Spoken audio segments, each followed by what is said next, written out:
Muy buenas tardes para todos. En el día de hoy, la Sociedad Bolivariana de Colombia quiere, en cumplimiento de su función de definir el pensamiento libertador, hacer un recuento de alguna parte de su glorioso tráfico por la vida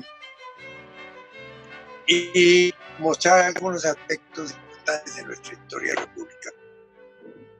El tema de hoy es interesantísimo porque nos va a dictar un personaje de singular importancia. El tema es Bolívar en París, 1804-1805. Lo dictará el coronel Gentil Almario Viela, un ilustre miembro de las Fuerzas Armadas, nacido en Suaza, Huila. Ingresó a la Escuela Militar de Cadetes en 1955 y egresó como subteniente de artillería en diciembre del 58. Perteneció a todas las unidades del arma y fue oficial de planta de la Escuela Militar en los grados de teniente, mayor y coronel. En esa jerarquía, director de la Escuela Militar y jefe del plan del ejército. Como teniente coronel fue comandante de la Escuela de Artillería. Cumplió labores como un profesor de la Escuela Militar y de la Escuela Superior de Guerra, en que fue oficial de planta durante 2 años. Adelantó un curso de mandos superiores en la Escuela Superior del Ejército en Madrid, España, y al mismo tiempo y al mismo curso en Fort Bragg, en Estados Unidos, a los cursos de Fuerzas Especiales de Operaciones Psicológicas. Se desempeñó como asesor del Colegio Interamericano en la ciudad de Washington. Hizo estudios de Derecho en la Universidad de Gran Colombia, la Universidad Militar, y se retiró voluntariamente del servicio de 1985 por su inquietud por la historia y por la cátedra. En su vida privada, durante 22 años, fue gente de Servillanes, actores. Y es autor de varios importantísimos libros y ensayos históricos publicados desde hace bastante tiempo y que son los siguientes. General Benjamín Herrera, Los Jirones de la Historia, Colombia y el Ejército, el uso indebido del nombre de Bolívar, que tuvo una amplísima circulación. Ventanas a la historia. ¿Por qué no se ganó la guerra? Esto fue publicado en 2011. Francisco de Miranda, precursor de la independencia americana, 200 años de la reconquista española y recordando historias en el año pasado. Es miembro del número de las siguientes academias: de la Academia Colombiana de Historia, de la Academia Colombiana de Historia Militar, de la Academia de Historia de Bogotá, de la Sociedad Académica Santanderista, de la Sociedad Académica Bolivariana de Colombia y de la Academia Política Antonio Nariño. Y pertenece a las siguientes academias extranjeras: la Real Academia de Historia de España, Academia Nacional de Historia de la República Argentina, Instituto Histórico y Geográfico Brasilero, Academia de Historia del Ecuador, Academia de Historia y Geografía de Guatemala, Academia Nacional de Historia de la República de Venezuela. Y actualmente se dedica a sus trabajos históricos y sobre todo académicos. Estamos pues frente a un maravilloso expositor.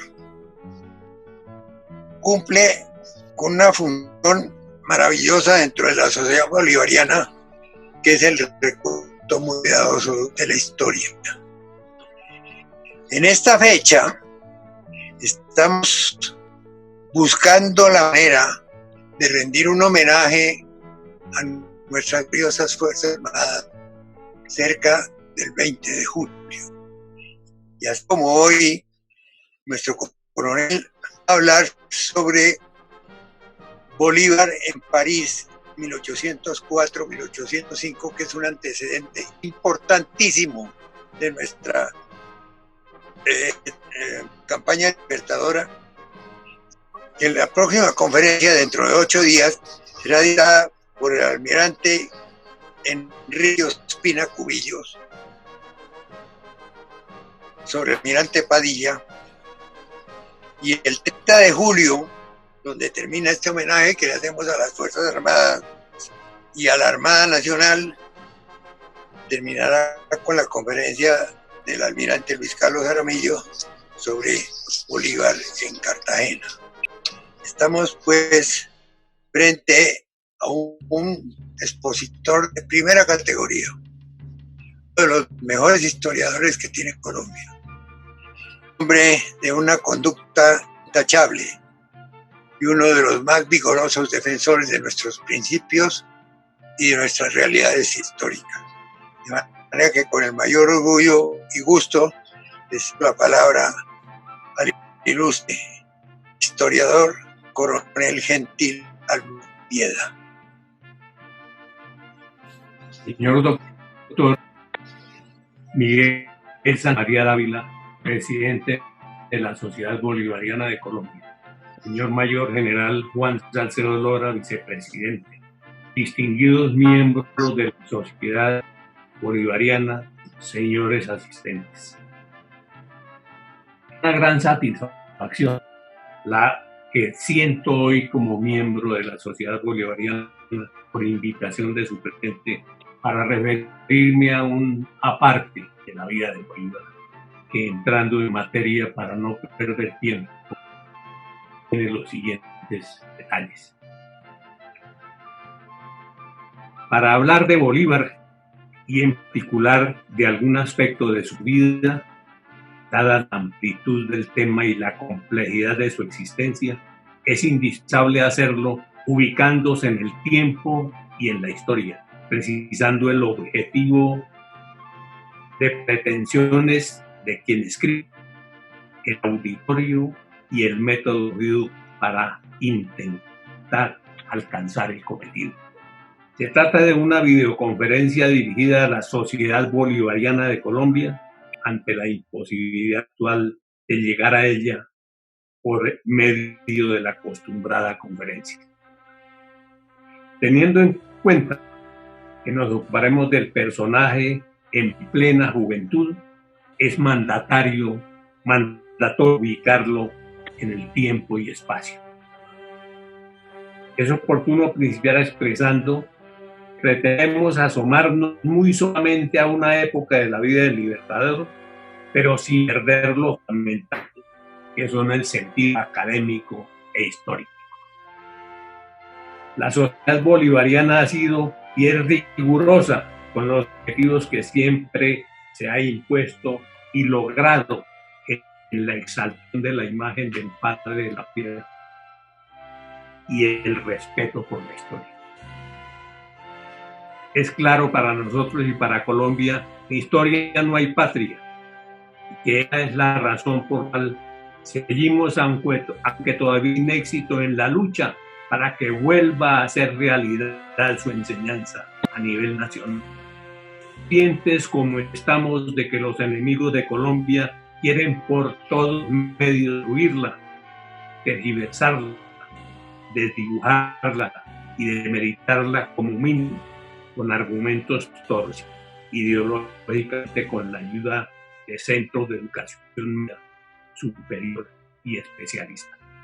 Es lamentable pero cierto que el empeño de los apátridas ha tenido éxito en inimaginable proporción, principalmente mediante la infiltración en todas las instituciones nacionales. Podríamos afirmar que sin excepción no solo en la educación, como dijimos antes, sino en la Iglesia Católica, las fuerzas militares, la policía, el gobierno, el Congreso y la justicia, con la ayuda de la corrupción agotante extendida por toda la República. Pese a ello, están haciendo un máximo esfuerzo, convencidos que están de que el paso fundamental en su empeño es la destrucción de la democracia, allí sea entronizando los pueblos, el hambre, la miseria, la pobreza, apoyados en esta ideológica, el socialismo del siglo XXI. Ejemplos evidentes e irrefutables de ellos son Cuba, Venezuela, Nicaragua, y Cable, etc. Dentro de los métodos empleados para alcanzar dicho objetivo, recordemos que han puesto en práctica el cambio de la historia.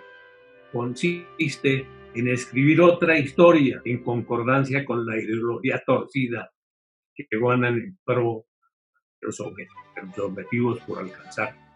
Colombia no está por fuera de sus miras, en forma desafortunada e inexplicable, por decirse estúpida, corrupta y con malas intenciones, que se han apoyado en organismos afines. El hecho es que se escriben libros, docenas, con ideas y conceptos amañados que también buscan destruir la imagen de los héroes y con ellos la patria, a sabiendas de que fueron ellos sus creadores. En este orden de ideas podemos preguntarnos para qué y por qué se armó además esa cosa autoproclamada como la Comisión de la Verdad, dirigida por personajes claramente identificados como Mamerto y con el objetivo torcido y perverso de contribuir a cambiar la historia de Colombia.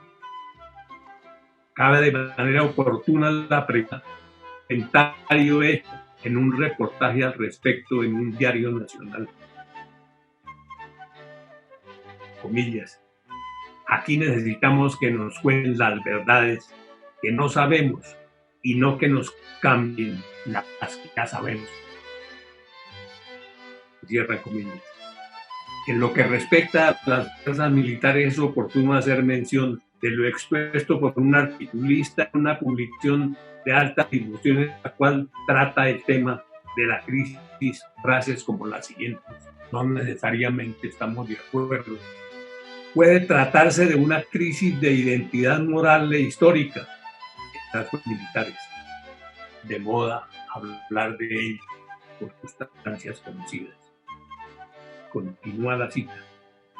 Histórica, porque cuando un ejército no tiene clara visión histórica, corre el riesgo de perder su moral combativa. Y no sé si es que la prensa lo oculta, pero no se sienten las Fuerzas Armadas combatiendo de verdad y eficazmente contra la invasión del crimen. Cierro.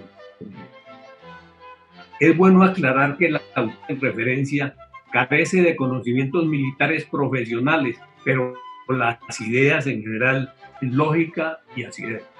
Dadas las circunstancias, no sería prudente dejar de mencionar que curso para afectar la existencia, conocimiento y aprendizaje de la historia, está de moda la guerra destructora de los momentos y etapas que tratan de perpetuar a quienes con sobrados méritos han sido llevados a ellos por el pueblo agradecido. Por respecto a esta situación, nos es dado mención de cómo un periodista se refiere al tema con frases desafortunadas y absurdas que tomamos a conocimiento y apreciación de quienes nos lean y nos oigan. Comillas, es otra paradoja, la de que las estatuas que revelan su identidad solo cuando las tumban, y así mucha gente descubre por fin que quien estaba allí antes de darle el último empujón hacia el abismo. Nada hay más ingrato e implacable que la eternidad. Nada se purga y se recorrige con más violencia que la historia. Y está bien ser bárbaro, que sigue escribiendo todavía en la prensa colombiana.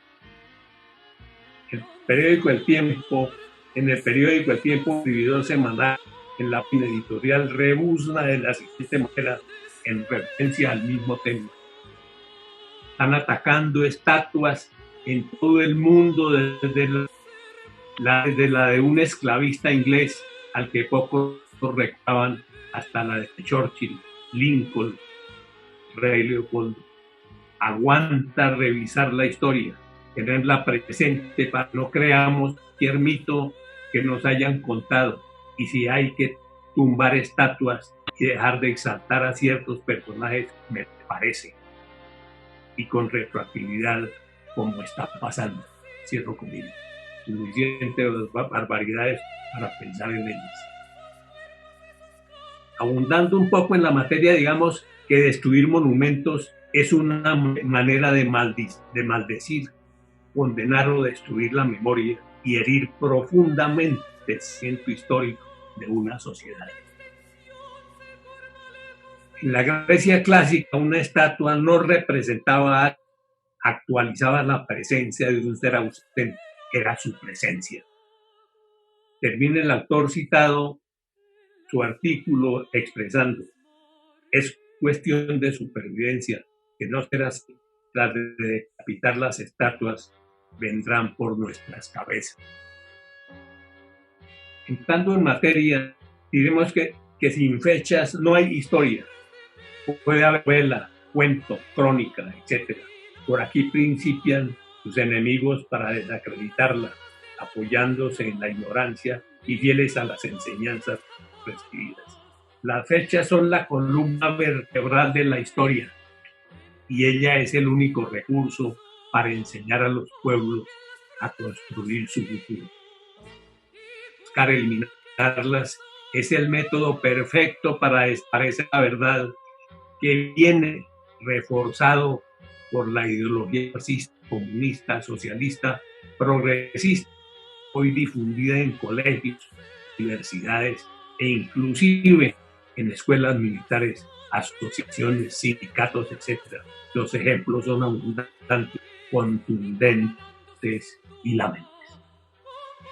Expresado exponiendo la democracia en riesgo con la ayuda del capricho y la estupidez humana.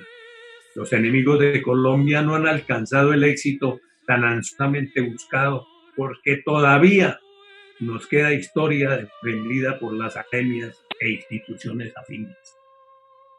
La verdadera razón de esta desventura de atentar contra la historia nos da la socióloga holandesa Saskia Sassen, quien afirma, refiriéndose al tema: tenemos una gran capacidad de olvido, del horror y del terror.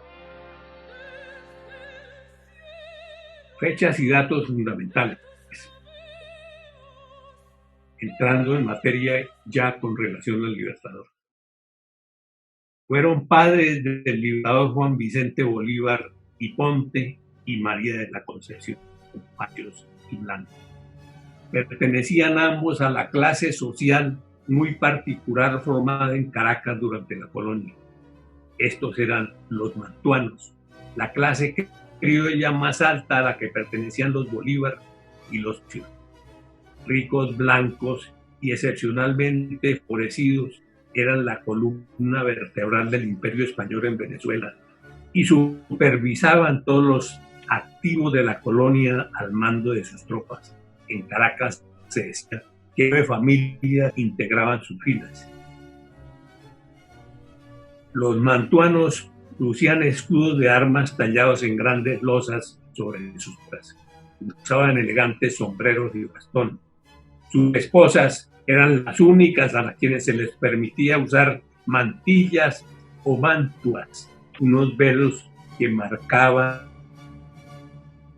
su estatus mientras paseaban por la ciudad en elaboradas y doradas literas cargadas por esclavos negros. Por doquiera que pasaban, diminutas campanillas cosidas a los faldas anunciaban su proximidad. Nunca sabremos con certeza cómo lograron los padres de Concepción concertar su matrimonio con el eminente y poderoso libertino de 46 años, que era don Juan Vicente, salvo que tenía una ventaja estratégica: eran sus vecinos. Al llegar a los 18 años comenzó a poblar con niños las muchas habitaciones. Hablamos de Doña Concepción. María Antonia, la primera, era la que más se le parecía, ruda, morena y decidida. Otros tres le siguieron pronto. Juana, una niña lánguida y rubia, que parecía más al papá. Juan Vicente, un chico dulce, rubio y de ojos azules. Y por último, Simón, pícaro y de pelo negro rizado.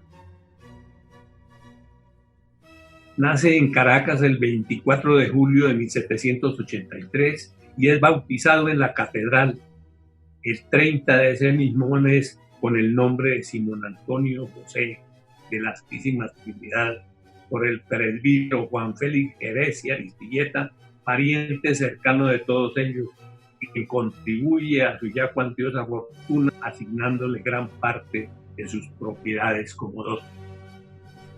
Coronel Juan Vicente Bolívar y Ponte, fundador de las milicias de Blancos de Aragua, su padre, muere el 19 de enero de 1786. Doña María de la Concepción, la madre, fallece tuberculosa el 6 de julio de 1792. Así las cosas, a los 9 años, Simón era huérfano de padre y madre. El inicio de su educación en tales condiciones fue difícil y complicado. El temperamento de Simón era problema para sus parientes y sirvientes. Simón en particular era un niño ingobernable. Lo habría criado su nodriza, la esclava negra Hipólita, a quien más tarde él reconocería como la mujer cuya leche sustentó mi vida, y así como el único padre que conocí. Ella y era infinitamente paciente con el niño pequeño, pero apenas podía controlar con un marido irascible, claramente necesitado de mano dura, a poco quedó controlado. Es oportuno y necesario para completar la noción de la infancia de Bolívar conocer el contenido de la siguiente nota.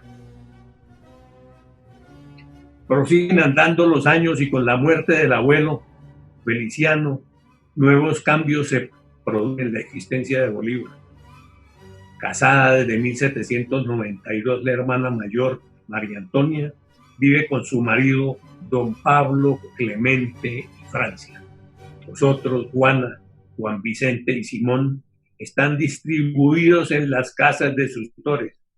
Para el menor de los niños, este cambio va a traer consecuencias de notoria importancia. Obligado a vivir con su tío don Carlos, solterón, solitario y áspero, displicente de carácter, el pequeño no tardará en dar manifestaciones irregulares de su relación y conducta. Como don Carlos suele ausentarse de la ciudad para atender sus fincas, él aprovecha esta libertad para pasear por las calles y por los campos cercanos en compañía de otros rapaces cuya clase social lo produce en los cuidados. Y de esa manera soñador y curioso suele entrar en los templos, vagar por las plazas y por los mendigos urbanos y detenerse frente a las barberías para mirar a los muchachos del vecindario que estudian allí sus lecciones mientras sus preceptores, los verbosos barberos, raspan las barbas o extraen las muelas de sus pacientes. Hasta ahí la nota. Juan, aburrido y desesperado por su situación y vacíos que tampoco estaban a gusto con él, lo enviaron a España.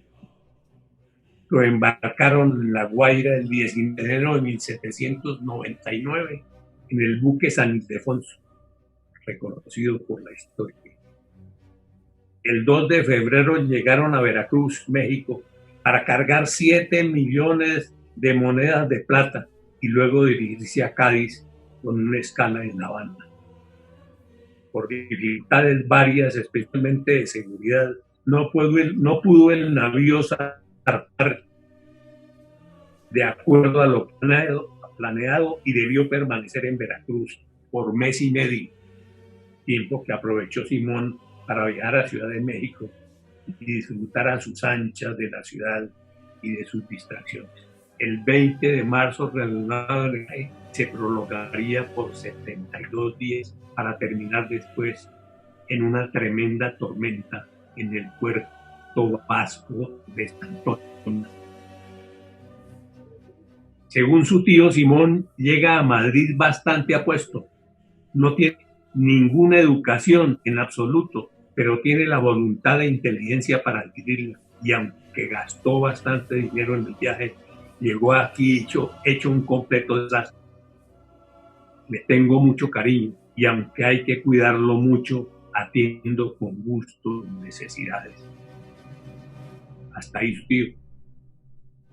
Con anterioridad a su viaje transatlántico por disposición de Manuel de Carlos IV, firmada el 26 de noviembre de 1798, fue ascendido a subteniente y destinado a la sexta compañía del batallón de blancos de Aragua, del cual fue comandante su padre en el grado de coronel.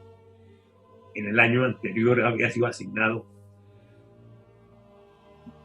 designado alférez de la misma unidad. El 26 de mayo de 1802 contrae matrimonio en Madrid con María Teresa del Toro y Alaiza, de 19 años. Él había cumplido 17. Había realizado el protocolo y celebración de la boda, inicia la preparación para viajar a Caracas con el objeto de ponerse al frente de las haciendas y propiedades constructivas de su elevado patrimonio. A mediados de septiembre de 1802 llegan a La Guaira. Son recibidos en Caracas con gran lujo y consideraciones. Bolívar de inmediato enfrenta las obligaciones y tareas propias de la administración agropecuaria. Dejó a su esposa en la capital para evitarle riesgos propios del clima. Lamentablemente, María Teresa enferma gravemente de fiebre amarilla aparentemente, y pese a todos los esfuerzos por salvarla, fallece el 22 de enero de 1803. En su condición de viudo prematuro, en octubre inicia un viaje accidentado por terribles tempestades hacia Cádiz para arreglar asuntos económicos de carácter comercial.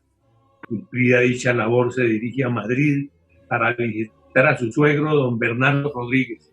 Permanece en la capital hasta abril de 1804.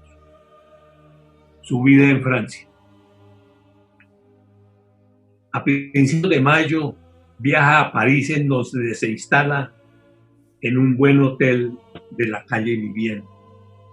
Según Ramón Díaz, el viajero se entrega esta vez a una existencia vertiginosa, casi por entero consagrada a las satisfacciones de los sentidos. No lleva a propósito o plan alguno no lleva un propósito alguno que pueda relacionarse con el papel que se le ha reservado en la historia. Viste elegantemente, viste al teatro y a la ópera, que está entonces en su apogeo, subvencionada por Napoleón, y posiblemente frecuenta los bailes públicos, el jardín de Frascati, Babil, en donde hace furor el vals, la mazurca, la polka, la gata y las danzas de los gitanos. Quizás oye la música de Beethoven también. Pero los hados que velan alrededor de sus elegidos comienzan a moverse cerca de él y a penetrar en su intimidad con virtual coherencia. En París encuentra a Carlos Montaf, aristócrata quiteño, hijo del marqués de Selvalegre, a Vicente Rocafuerte, futuro gobernante de Ecuador, a Martín Villamil, entusiasta guayaquileño, y otros hispanoamericanos que hablan de una gran cruzada de la opinión capaz de apoyar la independencia de América. Y esto abre ante su conciencia un nuevo horizonte. En todos estos conocimientos está la revelación de París, tan distinta a la revelación española. Mientras que en París todo aparece o parece estar referido a los sentidos. La sensualidad es grande y voluptuosa. Y los franceses se conducen por esa avenida hacia el espíritu, hacia el arte, hacia el pensamiento y hacia la libertad, al revés de los españoles que han sembrado ese camino de espinas y de fantasmas sombríos. En España halló él ciertamente a María Teresa, destinada a volar prematuramente al imperio de su raza y de sus creencias. En París hallará a Fanny Rubirats. Es como Madame de Staël, una de esas mujeres que saben entretejer la guirnalda de la belleza con las flores del erotismo y de conciencia. Mas en París hallará sobre todo a Rodríguez, el maestro de sus guías infantiles, quien después de 6 años de ausencia de su país reaparece ante él, más desgarbado pero también más agudo y revolucionario que nunca. Pero volvamos a Fanny, que fue importante y definitiva para la estadía de Bolívar en París. Fue ella su gran consuelo y su elegante y bella distracción, a pesar de su condición de esposa. El viejo conde, creyendo que el joven venezolano era pariente de su esposa, lo recibió con gusto. Bolívar y Fanny pronto se convirtieron en amantes y pasaron largas y agradables tardes en la casa de Val de Saint-Père o montando a caballo en la campiña cercana. En una ocasión, mientras los tres, Humboldt, Bonpland y Bolívar, discutían sobre política colonial, Bolívar defendió apasionadamente la liberación del continente del yugo de la corona española. Le preguntó a Humboldt si creía que América tenía lo necesario para gobernarse a sí misma. El científico se aventuró a afirmar que las colonias podían estar listas para la libertad, pero agregó que no conocía a ningún líder que fuera capaz de ganársela. Bonpland entendió mejor el espíritu de la pregunta. Una revolución hacia sus líderes, respondió.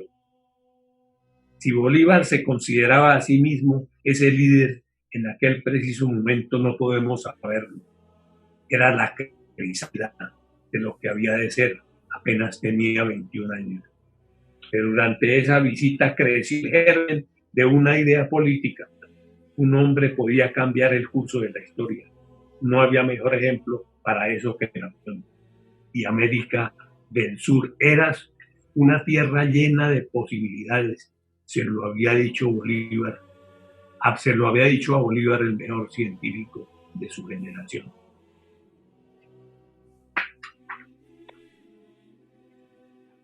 Sin embargo, la admiración de Bolívar por Napoleón se puso a prueba cuando se coronó emperador en la Catedral de Notre Dame ese mismo año.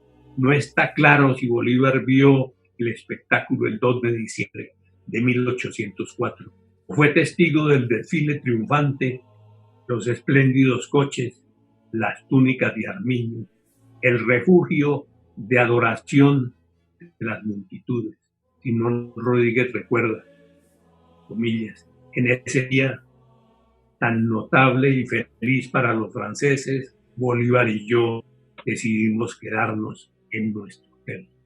Esto ha tenido aceptación y ha sido contradicho por muchos historiadores en muchos libros. A fines de 1804, el disgusto de Bolívar con el emperador era tan intenso y sus nervios estaban tan desgarrados por el libertinaje nocturno que su temperamento estalló en un banquete al que asistían varios invitados distintos, entre ellos senadores, oficiales y soldados condecorados y algunos sacerdotes prominentes.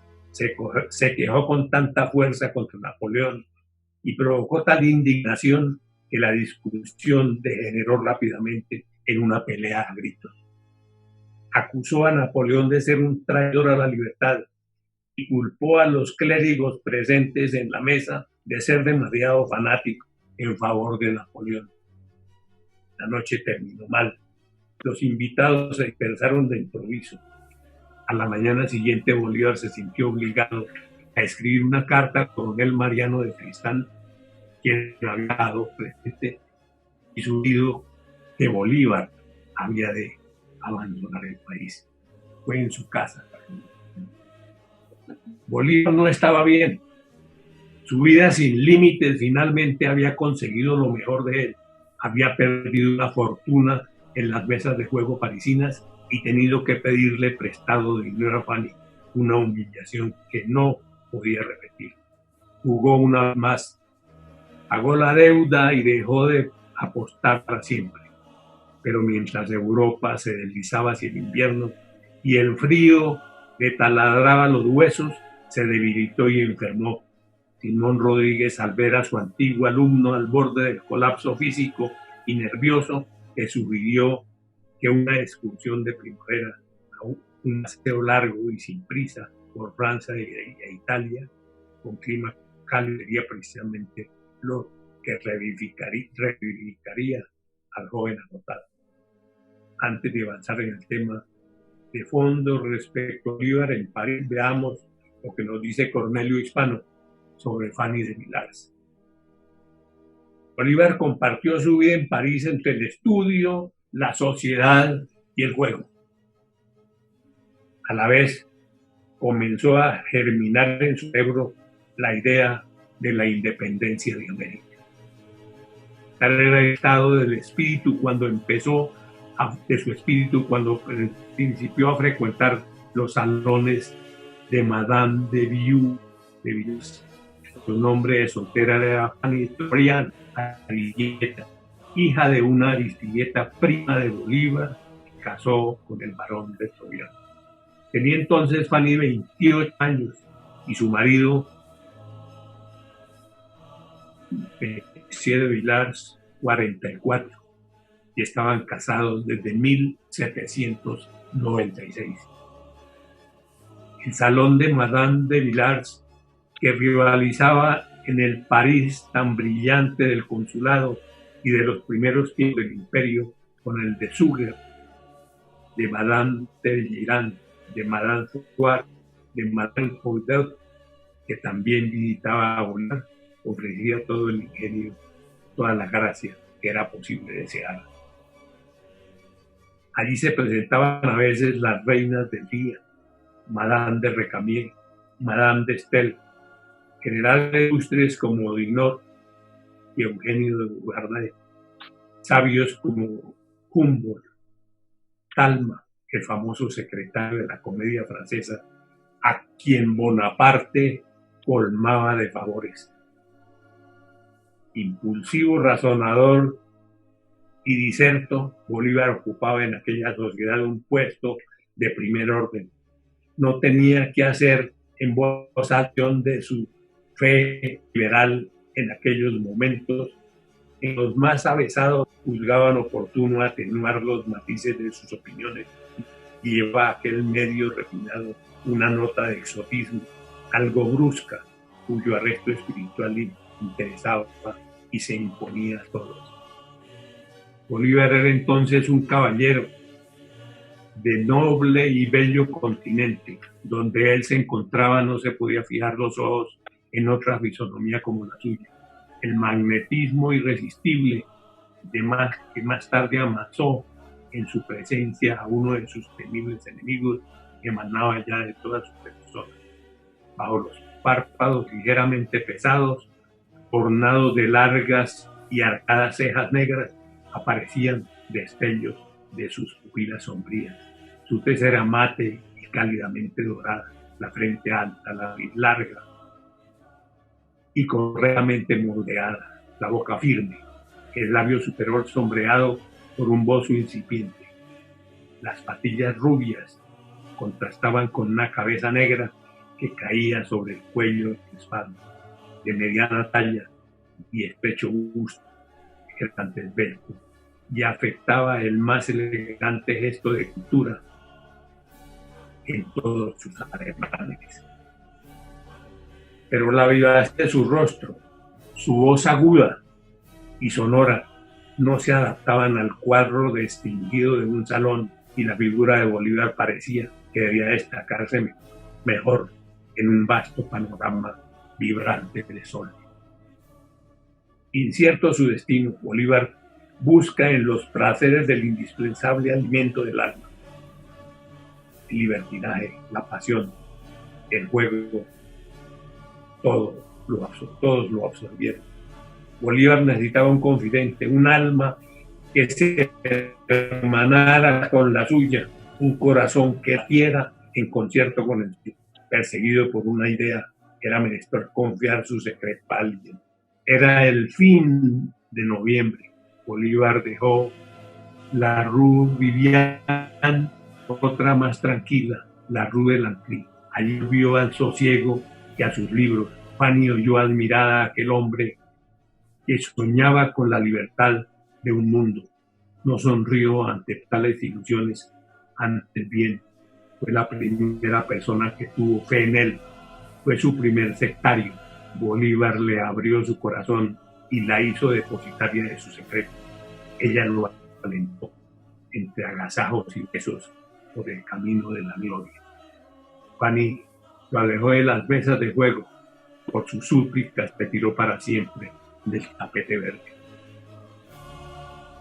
Fanny exaltó su imaginación, fortificó sus propósitos. Diríase que esta mujer, adivinando el porvenir, preparaba el héroe para la patria.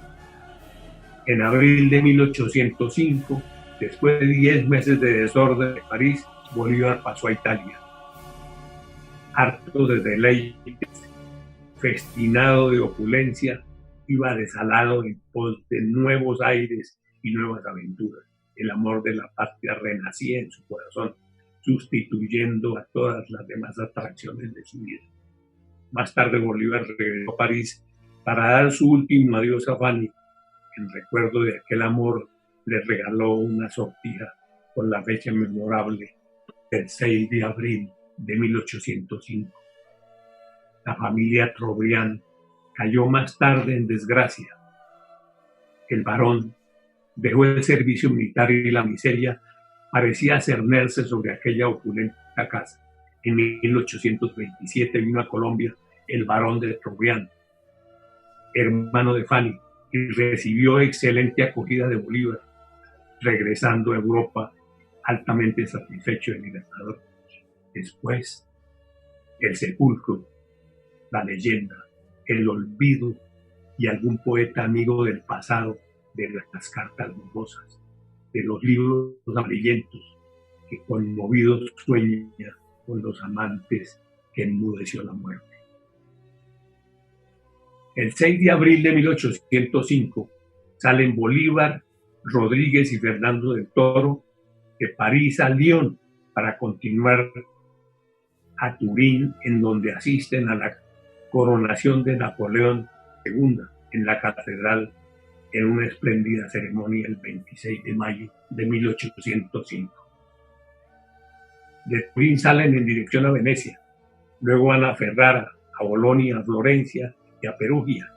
En estas otras ciudades, Bolívar manifiesta una tumultuosa alegría con la que alternan momentáneas nostalgias ante las grandes obras de arte en las que admira el genio de Michelangelo, de Dante, de Leonardo da Vinci y de tantos escultores, pintores, arquitectos y poetas. Su espíritu vibra de incontenible entusiasmo y su imaginación evoca una historia de la que alternan la gesta de la libertad y el despotismo de la vida y la muerte. De este modo llega a Roma, comienza agosto y hace calor infernal que el exaltado no pese advertir. En el foro romano, las termas, el coliseo, el Capitolio, las catacumbas, los derruidos sepulcros, las empedradas vías por las cuales cruzaron las invencibles legiones, son voces ardientes que hablan de su imaginación y que ponen a vivir para él las grandes pugnas del hombre a lo largo de las ciudades. Asimismo, los monumentos del cristianismo, el Vaticano, San Pedro, el Panteón convertido al cristianismo. Como en ese mismo lugar está la embajada española, estamos hablando de Roma, Bolívar va a visitar. El embajador por ese tiempo lo es don Antonio Vargas Laguna. Lo primero que hace es solicitar una audiencia para visitar a su santidad y aceptar que a quien acepta sin vacilar. Esta visita se efectuará los primeros días del arribo a Roma y se dice que el caraqueño, muy respetuoso, se limitará a hacer una ligera reflexión de la pierna sin llegar a arrodillarse y sin besar el anillo de ningún optimismo. El 15 de agosto, los tres amigos salen de su posada y se dirigen al Campidoglio, y a la media tarde deciden dirigirse al Monte Sacro, que está en el extremo opuesto hacia el norte de la ciudad. Ya en el sitio, pasado el puente sobre el río Anio, se sientan a descansar, quedando en admirativo silencio ante el magnífico esplendor de los rayos del sol poniente que se levantan sobre el mundo. Todo parece transfigurarse en ese lugar magnífico y silencioso. Los edificios, las ruinas, las estatuas, las columnas caídas y las fuentes murmuradoras, todo arde en una luz inmóvil de oro. Bolívar, que ha estado sentado sobre un trozo de mármol blanco, fragmento de una antigua columna, se pone de pie y comienza a hablar con una voz sin reflejo, que va subiendo hasta alcanzar un tono de exaltación. Es el juramento del Monte Sacro, del cual no nos ocuparemos por consideraciones de tiempo y porque es un documento de especial característica que amerita espacio considerable y que ha sido tratado en muchísimos trabajos históricos. Con respecto a lo ocurrido en la visita gestionada por el embajador Vargas al Papa Pío VII, hay otra versión que vale la pena traer a cuenta. Vargas pensó que había preparado adecuadamente a su joven huésped cuando le dijo que quien visitara al Papa debía besarle las sandalias y mostrar su visión ante los símbolos papales, pero la escena que se desarrolló bajo su supervisión lo sorprendió mucho, porque Bolívar se hubiera negado a cumplir el protocolo. Vargas no pudo ocultar su nerviosismo. El Papa, viendo la vergüenza del diplomático, hizo tratar de quitarle importancia al plan. Y entonces dijo el Papa, que el joven indio haga lo que te plazca. Y terminó el punto correspondiente a ese detalle con el Papa. Si lo hubo, si existió esa circunstancia. Para terminar este ensayo, volvamos a Ramón Díaz Sánchez, quien nos complementa lo escrito con la siguiente información que tomamos en forma parcial y fragmentada. Casi 3 años habían transcurrido desde que se emprendiera su segundo viaje, cuando el caraqueño experimentó la necesidad de volver a su tierra nativa. Sus intereses, abandonados por un lado, y difíciles circunstancias que se habían creado en Europa a causa de las guerras de Napoleón II, eran motivos más que suficientes para determinar su regreso. El dinero comenzaba a faltarle, era menester producirlo. Esto no obstante, su permanencia en el viejo mundo se prolongaría aún más hasta finales de 1806. En agosto y septiembre de 1805 está todavía en Italia y entonces va a Nápoles y asciende al Vesubio acompañando al barón de Humboldt y al químico y físico francés Gay-Lussac. En noviembre regresa a París y reanuda su relación con Fanny. Es en esta oportunidad cuando se efectúa en una logia masónica su ascenso al grado de compañero. De ahí va a Holanda, va a los Estados Unidos con dificultades económicas. Sin embargo, en los Estados Unidos logra obtener un crédito para visitar a las ciudades de Nueva York, Washington y Filadelfia. Esta última deja a su sobrino en un internado escolar y vuelto a Charleston, tomará pasaje para La Guaira. A mediados de febrero de 1807 se encuentra de nuevo en Caracas. Termina así, señores técnicos, esta etapa de la vida de Bolívar para participar a otra de importancia y proporciones inmensas y definitivas para la historia de Colombia, América y el mundo. Muchas gracias. Espléndida conferencia, mi querido coronel y historiador. Realmente usted hace un recuento extraordinario de lo que es esa etapa de Bolívar en Europa, donde prácticamente se formó el criterio libertario que maneja para la independencia de 5 países. Ese encuentro con el Papa tiene una enorme significación, porque es la presencia de alguien que viene de América a Europa a decir que América es una tierra muy importante y que se merece no solamente el respeto, sino la consideración de las altas fuerzas y de los altos privilegios europeos. Además hace un recuento formidable de todo lo que fue esa hazaña de Bolívar y su cambio inclusive hasta de personalidad un poco, que descansa un poquito de esa vida alegre que luego muchas veces a unos excesos, pero que después lo convirtieron en un hombre sereno, tranquilo e iluminado hacia el futuro. Muchas gracias, querido coronel y compañero en la Sociedad Bolivariana. Le agradezco profundamente su participación de hoy. Y cierto que por ahí alrededor de unos 8 días estaremos ya enviándole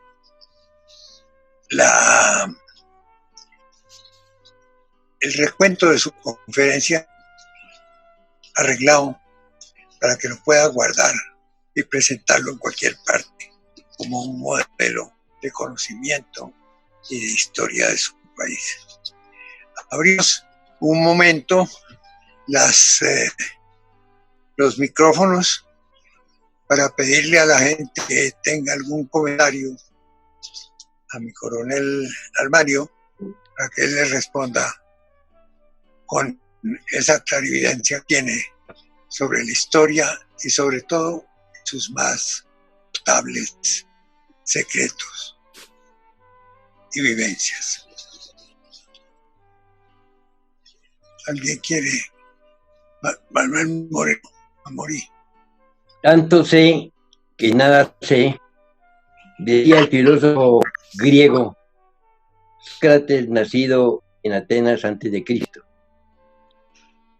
Todos los días se robustecen pasajes históricos que desde niño no debía ver. Sobresaliente la cátedra de mi coronel Almario que acaba de exponer. Gracias por esos floridos conocimientos que usted tiene. Como a mi coronel Santamaría, por las programaciones académicas que dispone, realicen semanalmente. Y mi abrazo muy sincero para los asistentes, mis maestros, a quienes respeto y admiro con crecido afecto. Como también mi caluroso saludo para nuestro expresidente venezolano y amigo doctor Pedro Carmona, que es un placer contar con su presencia. Gracias, mi coronel Santamaría. Mucho gusto, mamá. Le agradezco mucho su concepto. Eduardo, presidente de la Academia de Historia. Gracias, apreciado Miguel. Yo quiero comenzar también por felicitarlo a usted por esta cátedra permanente que ha instaurado en medio de esta pandemia, donde nos ofrece estas interesantísimas conferencias que sin duda enriquecen la memoria histórica. Precisamente uno de los grandes defectos que tiene nuestro presente es el de haber abolido la cátedra de historia del pensum académico en los colegios, lo que ha significado que las nuevas generaciones de colombianos crezcan ignorantes de la historia. Yo creo que esta cátedra que ustedes han instaurado a través de este instrumento tecnológico permiten enriquecer estos conceptos y desde luego generar una serie de actividad proclive a todos estos intereses culturales y muy especialmente al cultivo de la historia. Y quiero, pues, desde luego felicitar al coronel Gentil Almario, quien es miembro número de la Academia Colombiana de Historia, en donde ha desarrollado una magnífica labor como académico. Sin duda, conferencias como estas ayudan a generar muchas inquietudes en torno a la vida de nuestro máximo personaje histórico, Simón Bolívar. Y yo creo que ahora que precisamente han puesto de moda las novelas y telenovelas, es bueno precisar conceptos que vengan de voces autorizadas y de personas que se han dedicado a estudiar de manera fidedigna el acontecer de nuestra historia y desde luego de sus protagonistas. Por eso, todas estas cosas que nos ha contado el coronel Almario, sin duda enriquecen ese objetivo y yo creo que en todos nosotros dejan unas luces muy importantes que nos invitan a acercarnos aún más a la vida del Libertador, a esa extraordinaria vida que tanta gloria le dio a nuestro país. Desde luego, de sus ejecutorias podemos todos derivar extraordinarias enseñanzas. Entonces, coronel Almario, felicitaciones. Miguel Santamaría, felicitaciones reiteradas por este espacio tan importante y provechoso. Y para los asistentes, desde luego, en donde veo muchas amigas, muchos amigos y muchas personalidades, pues también mi saludo muy especial. Muchas gracias, querido presidente de la Academia de Historia. Presidente, general Salcedo, mucho gusto saludar. General Salcedo, ¿cómo le va a mi general? Bueno, nuestro vicepresidente. Doblemente satisfactoria para mí la presentación que ha hecho Gentil Almario. Tal vez de todos los presentes yo soy quien más lo conoce porque ingresé con él a la escuela militar en el 55 y egresé subteniente de artillería como él en el 58, de manera que sé de su trayectoria no solamente de muchachos de 16 o 17 años que ingresamos, hasta ahorita ya que pasamos la barrera de los 80 que nos impide salir a caminar por la pie de Bogotá. De manera que, pero siempre encuentra unos detalles fabulosos, fascinantes. Él ha hecho una síntesis extraordinaria, se demoró a la introducción para dictar algo que es de mucho valor, es la forma como se trata de agredir a la historia realmente y la memoria que tenemos. El énfasis que están poniendo muchos para empezar a descabezar estatuas, en fin, esto fue valioso. Yo fui agregado militar en Italia y allá un día salí a buscar el Monte Sacro, no lo encontré. En Roma cualquier San Jacintero se pierde y yo no fui la excepción. Llegué a un punto donde creí estar en el Monte Sacro y no fue tal, pero hace 2 meses me puse a buscarlo ya por internet y esa descripción que hace Gentil del Monte Sacro indudablemente es un sitio espectacular, sigue siendo espectacular, una capilla majestuosa, un monte que se ve ahí mirando el horizonte de Monserrate o Guadalupe, cualquiera de esos cerros. El periplo de Bolívar para llegar, bajándose para entrar por Génova seguramente, para llegar a Turín, a la segunda coronación. Ese viaje hoy día es difícil hacer. Yo traté de hacerlo hace unos años, cuando volví nuevamente a Italia, y uno se queda aterrado de cómo le rindió el tiempo a Bolívar para pasearse por toda Europa. La síntesis que hizo Gentil Almario de la estadía de Bolívar allá en París es extraordinaria en cuanto que resalta las cosas más importantes, como es el concepto que él tenía de Napoleón, el concepto que se regresa sobre Napoleón, de manera que formidable, Gentil, te felicito. Para mí, como te digo, pues no es extraño porque lo conozco desde hace muchos años. Es una magistral conferencia y una nueva felicitación, Gentil, de manera que gracias, presidente, lo felicito a usted por este programa que está dando tan buen resultado. Muchas gracias, mi general. Luis Carlos Jaramillo, el almirante. Por estas conferencias que nos traen muchos conocimientos. Y felicitación al señor coronel Almario porque fue muy agradable su presentación. Y quisiera en este instante recalcar un punto, y es que yo creo que fue fundamental en la vida de Bolívar para cuando estuvo en malas condiciones poder financiarse, y fue el hecho de haber sido masón. Y su gran amistad con los Gutiérrez Viñeres de Monpós, masones, y Monpós, una ciudad que era la ciudad masona en Colombia, pues en la Nueva Granada, muestra pues verdaderamente, y ahora muchas veces como el Libertador, especialmente cuando se cayó la Primera República y empieza su campaña nuevamente desde Cartagena, sin 5 centavos como llegó, en muy poco tiempo tuvo dinero para poder hacer unas proclamas, para poder verdaderamente reforzar las tropas que le dieron, ya las pocas tropas que le dio Lavatur para poder empezar la campaña del Bajo Magdalena. Eso fue a punta de dinero y ese dinero salió de los masones. Muchas gracias. Muchas gracias, almirante. Indudablemente la influencia o por lo menos la presencia de los masones en toda la etapa libertadora fue notable.